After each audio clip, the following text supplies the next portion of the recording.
अपने पसंदीदा शो के फुल एपिसोड देखने के लिए अभी डाउनलोड करें दंगल प्ले ऐप।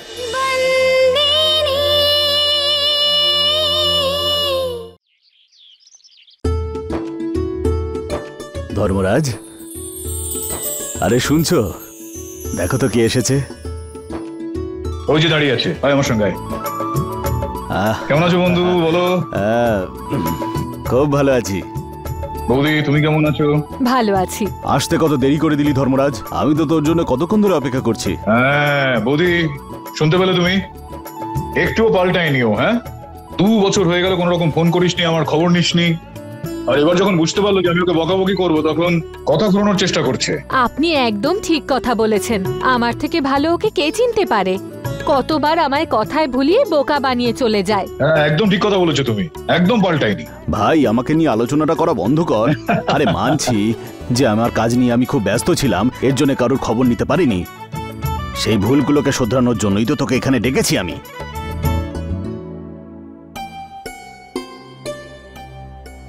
আচ্ছা, এখন তুই আমার মুখের দিকে হা করে তাকিয়ে আছিস কেন? আরে তুই ছিলি না এই কটা বছর এখানে, তাই আমি তোকে জানিয়ে উঠতে পারিনি আর কি। আরে তোর বৌদিরাই নি, মিসেস ধর্মরাজ মাহিয়া বংশী।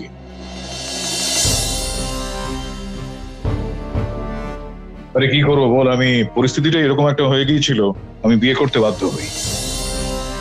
আসলে আমি এটা বুঝতে পেরেছি যে হাজার চেষ্টা করলেও তুই তোর ভাগ্যটা বদলাতে পারবি না। আমি ভেবেছিলাম যে এই 2 বছরে তোর নিশ্চয়ই কোনো পরিবর্তন হবে, কিন্তু তুই যে বিয়ে করে নিবি সেটা আমি কল্পনায় ভাবতে পারিনি। তবে আমি খুব খুশি হয়েছি এটা শুনে যে তোর ছেলের আজকে আশীর্বাদ রয়েছে। তোর ছেলে এখন কোথায়? ওর সঙ্গে আলাপ করাবি তো নাকি? হ্যাঁ হ্যাঁ, এক্ষুনি ডাকছি আমি। যুবরাজ। হ্যাঁ বাবা।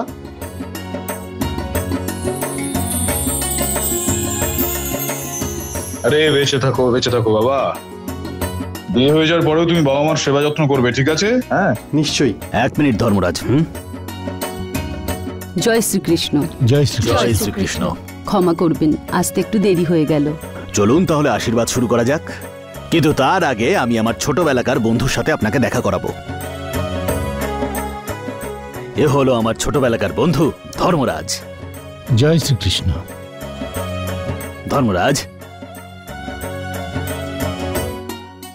এ হলো আমার হবু পুত্রবধূ বানসারি।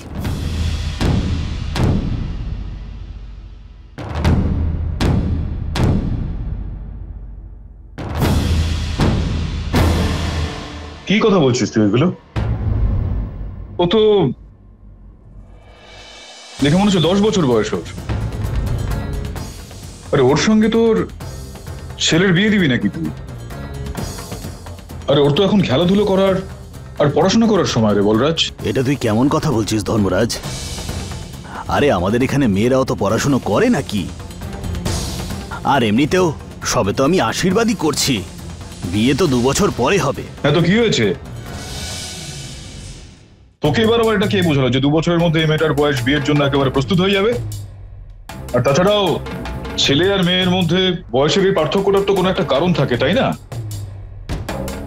আমি এখানে এসেছিলাম একটা ভালো মন নিয়ে, কিন্তু এইসব দেখে তোমার মনটা খারাপ হয়ে গেল একদম। এটা খুব অন্যায় করছিস তুই। আরে কোন বয়সের পার্থক্যের কথা বলছিস তুই? হ্যাঁ, আর যদি বয়সের পার্থক্যের কথা বলেই থাকিস তাহলে সবার আগে তোর বয়সটা দেখ আর বৌদির বয়সটা দেখ। তোর কি মনে হয় যে বৌদির বয়সটা ঠিক ছিল তোর সাথে বিয়ে করার সময়? আরে আমার ছেলে আর পুত্রবধূর মধ্যে যতটা বয়সের ফারাক আছে না, আর তার থেকে 3 গুণ ফারাক আছে তোর আর ওই বৌদির মধ্যে। দেখ বলরাজ, আমার ওর সঙ্গে বিয়ে ঠিক কোন পরিস্থিতিতে হয়েছে সেই বিষয়ে তুই কিন্তু কিচ্ছুটি জানিস না। পরিস্থিতিকে ঢাল বানিয়ে তোর বয়সের থেকে 3 গুণ ছোট মেয়েকে বিয়ে করে যে নিয়ে এসেছিস সেটা আমায় ভুল প্রমাণ করাস না ধর্মরাজ। আর নিজের মেয়ের থেকে কম বয়সের মেয়েকে বিয়ে করার জন্য না কোনো পরিস্থিতি আর না কোনো কারণ হতে পারে। আচ্ছা ছাড় এইসব কথা, আর আশীর্বাদে যোগ দে। না বলরাজ, যে নিজের চোখে নিজের ভুলটা দেখতে পায় না, তাদেরকে বোঝানো খুবই কঠিন হয়ে দাঁড়ায়। আমি এসেছিলাম তার কারণ তুই আমার ভাইয়ের মতো বলে, কিন্তু এই যে কাজটা তুই এখন করতে চলেছিস না, সেটা খুবই পাপ কাজ। আর আমি এই সমস্তটা জেনে এরকম একটা পাপ কাজের অংশীদার কখনোই হব না। চল সন্তুরি, চল।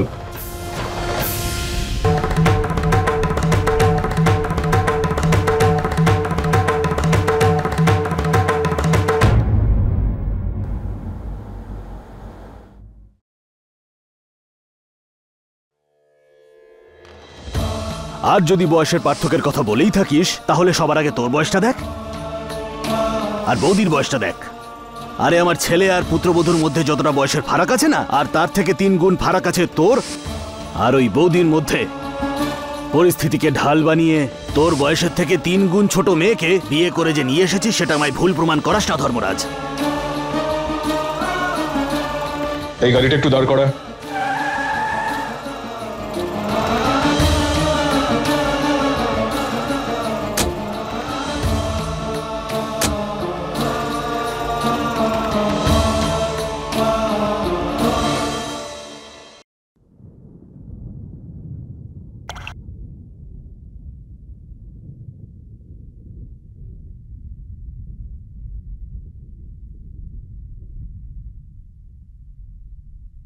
কি চাইলেন আপনি মালিক? এই বলরাজের বাড়িতে যে ঘটনাটা ঘটলো না, যেটা আমি যখন ওই মেয়েটাকে দেখলাম তখন আমার কেন জানি না মনে হলো ওটা তুই। আমার মনে হলো যে এক্ষেত্রে আমিও একই রকম ভুল করেছি।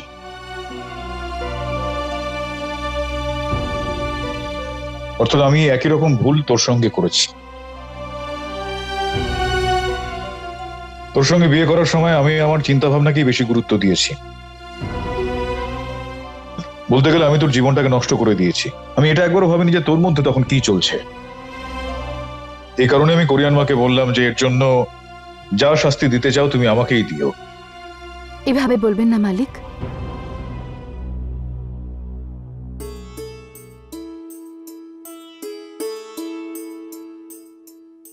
আপনার প্রতি আমার কোনো অভিযোগ নেই। হ্যাঁ, আমি মানছি যে পরিস্থিতিতে আমাদের বিয়ে হয়েছিল সেটা ঠিক ছিল না, কিন্তু বিয়ের পর আপনি কখনো আমার ওপর কোনো জোর খাটাননি, আর নাই কখনো আমার ওপর অধিকার ফলিয়েছেন। যখন আমার মনে আপনার প্রতি ভালোবাসা এলো, আপনার মনে আমার জন্য অনুভূতি এলো, তখন আপনি আমাকে সম্মানের সঙ্গে নিজের স্ত্রী হিসাবে গ্রহণ করলেন। আমরা এক হয়েছি আমাদের নিজেদের ইচ্ছেই। আমাদের সম্পর্ক আমাদের ইচ্ছেতে হয়েছে মালিক। আর আমরা দুজনেই জানি যে বিয়ের আসল মানে কি আর তার দায়িত্ব কি। ঠিকই বলেন আপনি, স্বামী আর স্ত্রীর মধ্যে বয়সের পার্থক্য থাকা খুবই গুরুত্বপূর্ণ, কিন্তু তার থেকেও বেশি গুরুত্বপূর্ণ তাদের মধ্যে থাকা প্রেম, বিশ্বাস আর বোঝার ক্ষমতা। আর আপনার সাথে বিয়ের পরে আমি বুঝেছি, যেখানে ভালোবাসা থাকে সেখানে বয়সের কোনো সীমা থাকে না।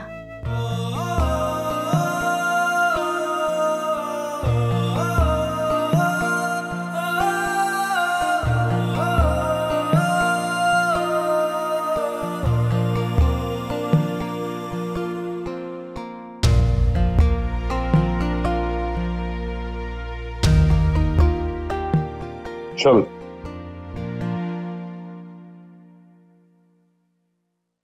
অর্জুন, টাকার ব্যবস্থা করলে? হ্যাঁ, আমার দাদা আমাকে সাহায্য করেছে। হিতেন করলো? না। তাহলে কে করলো? আমি থাকতে আমার ভাইকে কারুর সামনে হাত পাততে হবে না। কিন্তু আমার খারাপ এটাতেই লাগলো অর্জুন, যে ধর্মরাজ মাইয়া বংশীর ছেলে হয়েও তোমাকে এত ছোট একটা ব্যাপারের জন্য সন্তোর সামনে হাত পাততে হলো। আরও বারণও করে দিল।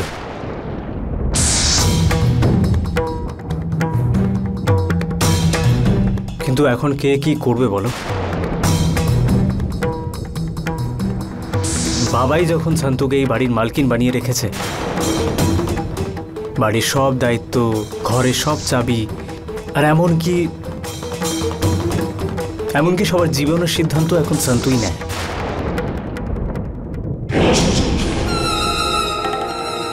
কখনো আমার মনে হয় যে আজ যদি এই অবস্থা হয় কাল কি হবে। কাল যখন সন্তোষ সন্তান হবে, এতে আশ্চর্য হওয়ার কি আছে অর্জুন? একদিন না একদিন সন্তোষ তো সন্তান হবেই।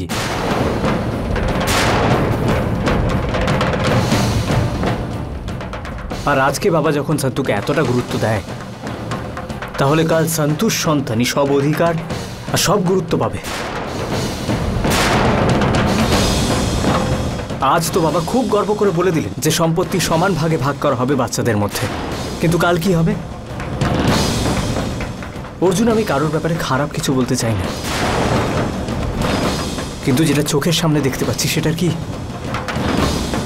আজ কয়েকটা টাকার জন্য সন্তু তোমায় ফিরিয়ে দিল, তাহলে কাল নিজের সন্তানের জন্য কি করবে সন্তু?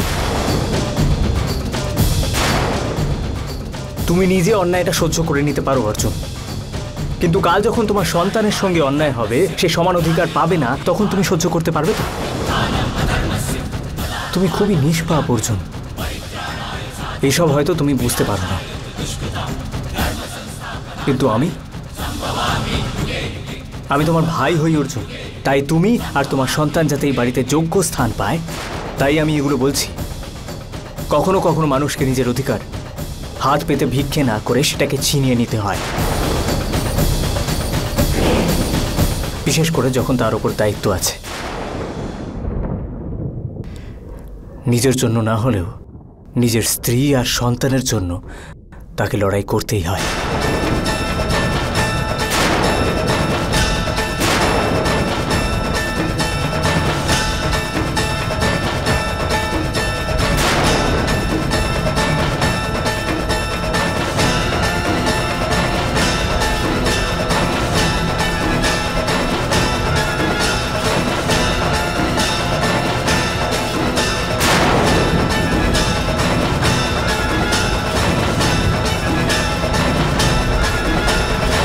তুমি আমাকে ডেকে পাঠালে? তুই অর্জুনকে কেন ভুল বোঝাচ্ছিস? না তো, কি বলছো তুমি? আমি আবার অর্জুনকে কি বললাম?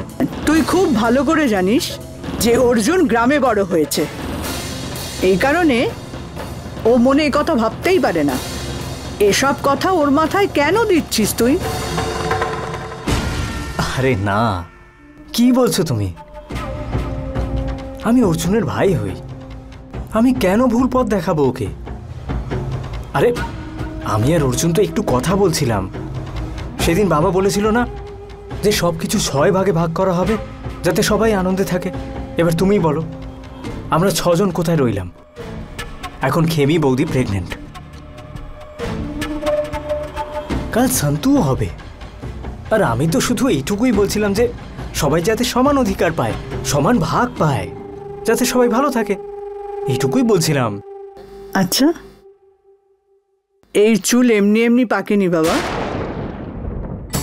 আমি ঠিক বুঝতে পারি তুই কি বলতে চাইছিস, এর কি মানে হবে আর অর্জুনের ওপর তার কি প্রভাব পড়বে। আমি তোকে একটা কথা বলতে চাই, ব্যাস। অর্জুন একজন ভালো ছেলে, ওর মনে কোনো পাপের চারা গাছ পুঁতিস না। যখন বড় গাছ হবে তখন সকলকে বিরক্ত করবে, বুঝেছিস? ব্যাস, এটাই বলার ছিল। তুই যা। ঠিক আছে।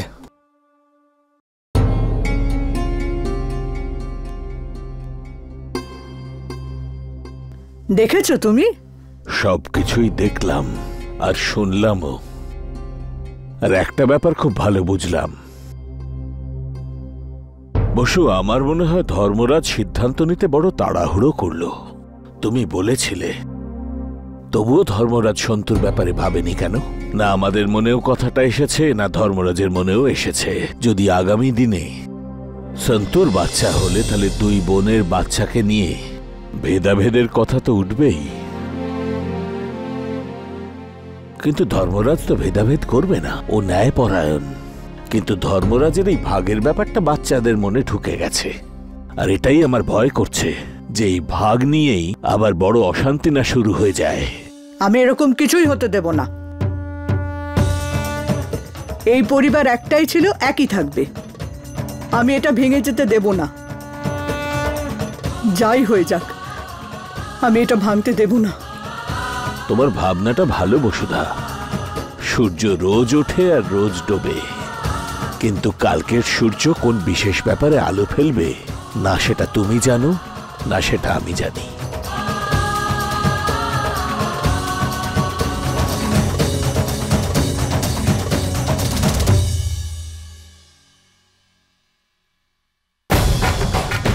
আজ নয়তো কাল সন্তুর সন্তান হবেই। যখন বাবা আজ সন্তুকে এত গুরুত্ব দিচ্ছে, তখন সন্তুর সন্তানেরই সব অধিকার আর গুরুত্ব বেশি হবে। আরে খেমি, আমি তোমাকে কতবার বারণ করেছি যে এই অবস্থায় তুমি ভারী জিনিস তুলো না। আমি এখানে থাকি না বলে কি আমার কোনো কথাও তুমি শুনবে না? এই অর্জুন, দেখছিস কি, ওকে একটু বোঝা না ভালো করে। দেখো খেমি, পিসি আমার মায়ের সমান, আর মৌলিকে আমি দাদা বলে মনে করি, তাই জীবনে এদের কথা অমান্য করবে না। কারণ আমার আসল সম্পর্ক জেনে যত ভালোবাসা আমি পিসি আর মৌলিকের থেকে পেয়েছি, ততটা ভালোবাসা আর কোথাও পাবো না আমি। এক্সকিউজ মি, আমি কি ভেতরে আসতে পারি? ও সরি, আমি অলরেডি এসে গেছি। খেমি, এটা তোমার জন্য। এতে কি আছে তোরা? আরে খুলে তো তুমি দেখো।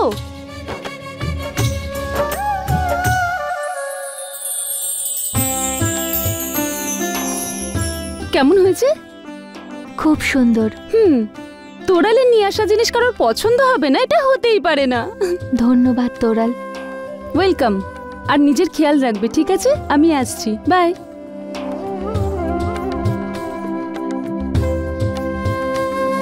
কি ভালো মন না এই তোরাল মেয়েটার। খুব ভালো মেয়েও। যদি এতটাই ভালো মন তোমার নিজের বোনেরও হতো তাহলে কত ভালো হতো।